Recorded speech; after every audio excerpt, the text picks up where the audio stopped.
Now, when it comes to large family estates, Peugeot is hardly the manufacturer that first springs to mind. However, this is the new Peugeot 508 RXH, and it may make you want to rethink things when it comes to the large family estate. Peugeot have adopted the new chic design language and managed to turn a potentially dull and boring estate into a rather quite interesting car. So let's take a closer look.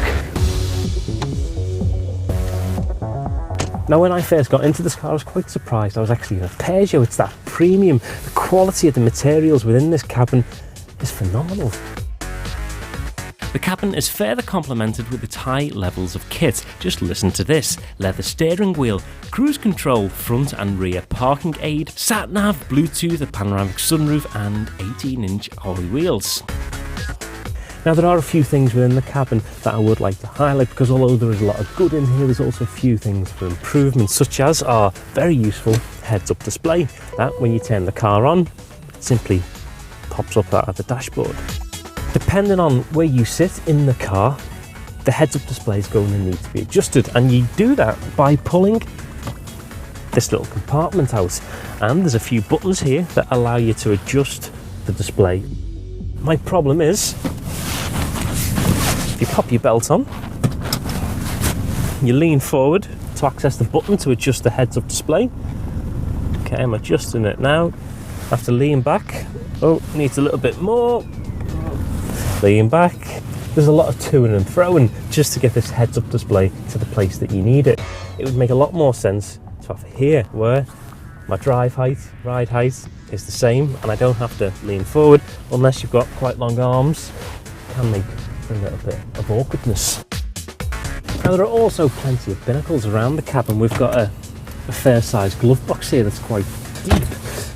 We've got fair sized side bins in the doors and a little bit of storage in the centre console. Now, the way in which this armrest folds up kind of restricts the passenger from accessing the iPod connectivity, or for that matter anything that's in this little bit of compartment. So if that would have opened up like this, we wouldn't have any issues, but that's quite a minor thing, but something that we did pick up on. So let's see how we get on in the back.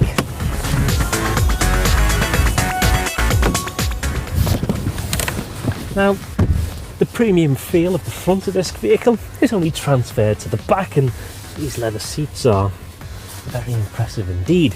Now, that's not to say that we lose any practicality back here, because we don't. There's plenty of leg and headroom. There's also virtually no sign of a transmission tunnel in the middle, so you should get a third passenger in here with ease. And we've also got very handy features such as these magazine holders. We've got quite large side bins and the very useful centre armrest with cup holders.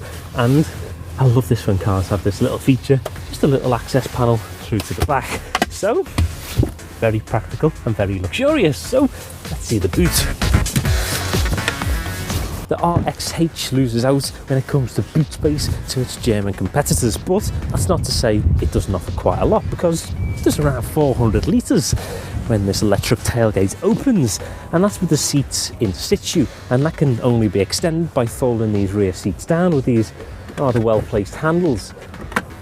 They do all the hard work for you. And there's plenty of storage compartments in the back here. You've got one here and another one here. Also all our batteries and electronics down there. So, quite practical.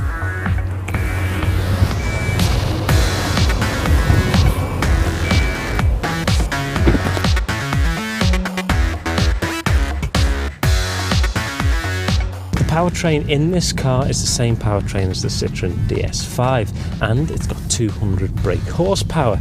It's also got a top speed of 132 miles an hour, and its 0 to 62 time is a little bit quicker than the VW All-Track, so all good stuff. Now, I was a little bit disappointed with the transmission, if I'm honest. In automatic, the car holds onto the gears for quite some time. As an example, we're doing 15 miles an hour here. Give it a bit of power.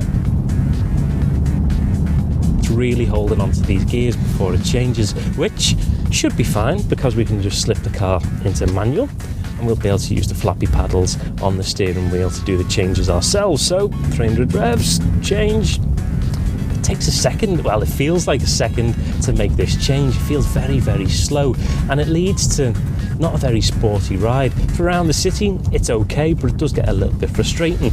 Now, if we do slip the car into its sport mode, this should allow for faster gear changes, but I'm yet to feel the difference.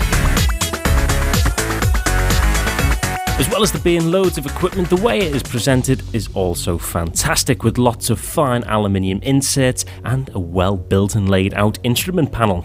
It goes without saying that the 508 RXH is a great looking car. It takes the sometimes mundane look of an estate and combines it with Peugeot's new sporty design language. Its saloon-like interior is also a lovely bonus. We give it 4 out of the 5 stars. Moving on to practicality, with its raised rear end, the 508 RXH is massively practical. Its passenger space is also of abundance, making journeys a lot more pleasant. Not as spacious as some of its competitors, but still very practical and impressive, so we award it 3.5 out of the 5 stars. For performance, the 508 is very impressive, with its hybrid 4 technology being able to deliver both low emissions and impressive performance figures, so we award it 3.5 out of the 5 stars. For ride and handling, this is the particular category that the car lets itself down. Although it does offer a range of driving modes, one of which is 4-wheel drive, the 508 RXH seems to lack substance in some key places. Its gearbox can be a little bit annoying, well, very annoying at times, and that's why we give the ride and handling category 2.5 out of the 5 stars. For ownership, if you're looking to buy one, then as we said before, you're looking at £30,000 or more. So it is edging into the luxury saloon territory. So be absolutely certain that this is the vehicle for you. And as good as the hybrid technology is, coupled with a lovely exterior and practicality, it can be a little bit disappointing to drive. So for the ownership category, we award this car 3.5 out of the 5 available stars. For the overall rating, the Peugeot 508 RXH is a great looking car. It isn't so great on the road, plus its hefty price tag can be a little bit off-putting. Therefore, for the overall rating, we give the Peugeot 508 RXH 3.5 out of the 5 available Motor Talk stars. Quite an impressive piece of equipment, a very attractive looking car, but certainly going to need a lot of consideration before making the plunge.